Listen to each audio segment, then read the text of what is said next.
Welcome to the video, guys. It seems just like Sadiq Khan, the SNP and Nicola Sturgeon cannot help but play party politics continually despite what is going on. Not only have we had the coronavirus over the past few months, which obviously she has played party politics around, using it as an excuse to try and act like she has some real power because she is given more control over Scotland during the situation. Well, now that that is fading out, we have her going back to Brexit and complaining about post-Brexit laws that Boris Johnson is going to bring in, because obviously the EU won't be in charge of them then, so Boris Johnson has to make new ones so the UK's internal market can continue to function. Now, before we get into it, I will be going live later tonight, so I hope to see some of you there. Going forward, I will be moving live streams over to Twitch. While Twitch is mainly for gamers, a lot of gamers actually think like we do, so it is an untapped resource to get them involved and hopefully move things the way we want, rather than the way they are going at the moment, of course, spurred on by the media. Now, I will still do live streams on this channel from time to time, but they will only be for important events. On Twitch, I will do just general live streams chatting with you guys, maybe the odd gaming one, as that's what I have previously used it for, but I want to start bringing more political content over there to expand out onto a different platform, even though they will absolutely hate what I have been doing. I guess that is more reason to jump over there and just rub it in their face, and of course, if they ban me, who actually cares? But now, let's get on with the topic at hand. Well, in what is a surprise to absolutely no one, these Scotsnap Prats have gone back to the good old Project Fear mantra of chlorinated chicken and how they plan to defy Boris Johnson's laws post-Brexit because they really want to become an independent nation to rejoin the EU, which is obviously laughable. Well, we had the Ramon Imrag, the new European, picking up on this and promoting the Project Fear nonsense around chlorinated chicken, as if people are going to be forced to buy it, when obviously they wouldn't. It headlines here, the Scottish Government will take Boris Johnson to court if he changes the law to allow chlorinated chicken. The Scottish Government has said it would rather take Boris Johnson's government to court than allow the imports of chlorinated chicken and hormone-injected beef into the country, which, as far as I'm aware, Boris Johnson has actually said is not going to happen, but obviously that could change, though obviously it is not anything you would need to be worried about. The USA seems to be doing fine with people eating it over there if they choose to. And let's not forget, salad in the EU is chlorinated also, so I really don't know what they're talking about, once again proving this is just a load of nonsense, part of Project Fear we have debunked many times. Westminster plans, according to the Financial Times, to seize the EU internal market to create new post-Brexit powers that enforce new standards surrounding food, environment and animal welfare on both Scotland and Wales. That is because the powers before now were controlled by the EU, so the government has to take the reins, and Scotland doesn't like it because they would prefer to be run by Brussels than Westminster, at least on the face of it anyway, because obviously they have to play up to their base. The Scottish Government has made clear it will refuse any powers imposed on it and would take the government to court if it attempts it, which, to be honest, they should really lose, but this is the courts we're talking about. We see how stupid they can be last year in relation to the prorogation of Parliament. Scotland, along with the rest of the UK, were under strict EU food standards to prevent the import of foods manufactured with questionable practices, including chlorinated chicken and hormone-injected beef. But halal slaughter apparently is perfectly fine. That is just nonsensical at the end of the day. Now, the Express has picked up on it also here with a little bit more information, so we'll go through some of this and try to ignore the bits that just rehash what the Ramonin New European has just said. Brexit showdown, Sturgeon threatens to reject Boris Johnson's new law in EU clash.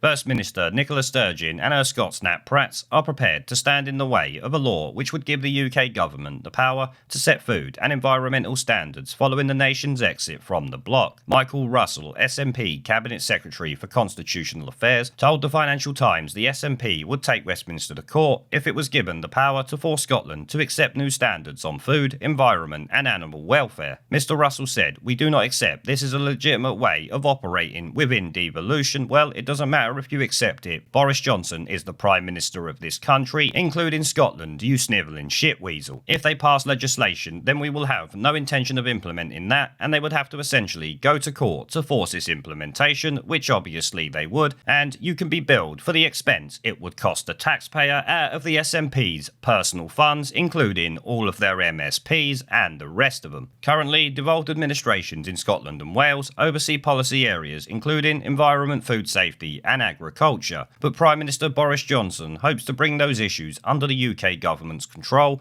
with a proposed UK internal market bill after the final say was set by the EU. So this is something that was already done by someone else and is now going to be done by Boris Johnson, but Nicola Sturgeon and the Scots Nat Prats really don't like this, as we all know. Like I said, they don't mind being ruled by Brussels, but when Westminster's going to do it, they all go into complete shitfits, and we get nonsense like this, like they are going to take the UK government to court or force the UK government to take them to court, which obviously they should lose. Mr Russell accused British ministers of bad faith and warned that the move would allow them to impose what they like. He said proposals from the UK government would be a power grab on responsibilities held by the Scottish Parliament, which you're obviously all cocking up anyway, so it shouldn't really matter. Let's be honest, the things the SNP have control of are not exactly doing well, are they? Take a look at the Scottish NHS, for instance. But the UK government really doesn't need to do a power grab. As I've said before, devolved administrations are literally just puppet governments given powers by the UK that can always be taken back if they really wanted to. Boris Johnson has an 80-seat majority after all. He can essentially do whatever he likes, though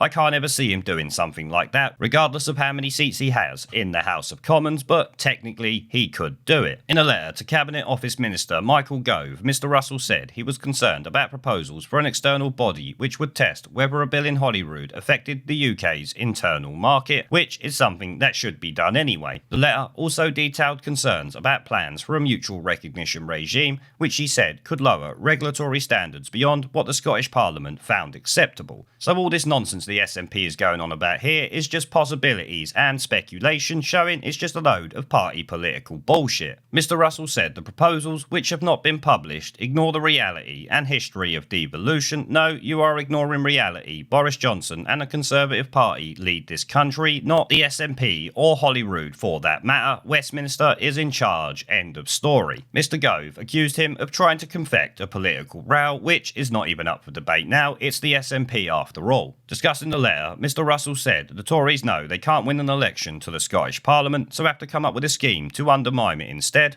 That is just laughable. The Tories don't need to win the Scottish Parliament, they need to win Westminster, you complete and utter idiot. Imagine thinking your puppet Parliament was actually that important that the Tories needed to win it, when obviously they don't. I expect it's fairly easy for them to let you think you're actually running something, when in reality we all know you're not. You're just sitting there with the illusion of power given to you by the UK government. They are plotting in an underhand manner to introduce a new law which would effectively hand power to Tory ministers in devolved policy areas under the guise of protecting what they call the so-called UK internal market after Brexit. It's not a so-called UK internal market, there is one. We trade between Scotland, Wales, England and Northern Ireland, so that is an internal market, you absolute idiot. Under their plans, if Westminster adopts lower standards in devolved areas, Scotland could be forced to accept them, regardless of the view of our Parliament, which is the case with any law when it really comes down to it. Boris Johnson can force anything he wants on them because he is the Prime Minister of the UK, end of story. He continued moaning here, they are considering setting up an unelected oversight body to set a new internal market test for any new Holyrood legislation, which I think is something that should automatically be there anyway, though personally I think it should be elected officials. Someone should definitely look at what Holyrood gets up to and how it affects the UK,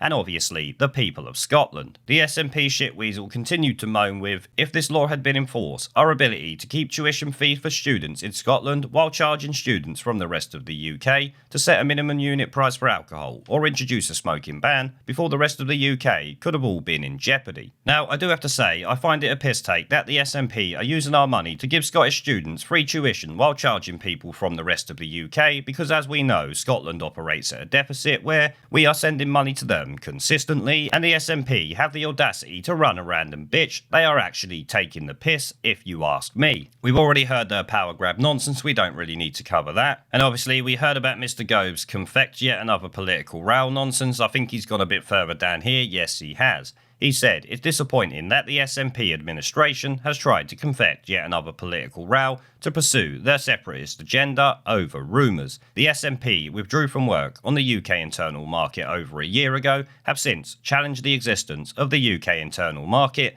and now threaten our Common Frameworks programme. As we cautiously emerge from coronavirus and focus on our country's recovery, we will consider how to bring people in the UK closer together, not put up more barriers. 60% of Scottish trade is with the rest of the UK, worth over 50 billion to Scotland. We won't let the SNP threaten that, which obviously they do. They threaten Scotland in more ways than just monetarily, that is for sure. The UK government will put the interests of people and businesses in Scotland and right across the UK first, which is obviously not something the SNP are well known for. We will respond carefully to this letter shortly, and we will continue to work closely with all three devolved administrations, but we will also tell the SNP and Nicola Sturgeon to go and fuck herself, because that's what that should have said at the end there, if you ask me. But like I said, in a surprise to no one, much like Sadiq Khan, the SNP's party political bullshit never seems to stop, led by wee Jimmy Cranky here and Ian Blackford, the complete and utter imbecile. Now before I go, I've moved live streaming over to Twitch. The link is down in the video description. It's free to sign up if you haven't already. That will be the place going forward where I do general live streams, as a podcast will be moving into the slot where I would usually do live streams. That will be coming soon. But as always, I want to say a massive thank you to everyone who supports the channel, and my other social media links are down in the video description if you want to come and support me on Twitter, BitChute, and a variety of other platforms, including my second YouTube channel. As I said, all links are down in the video description.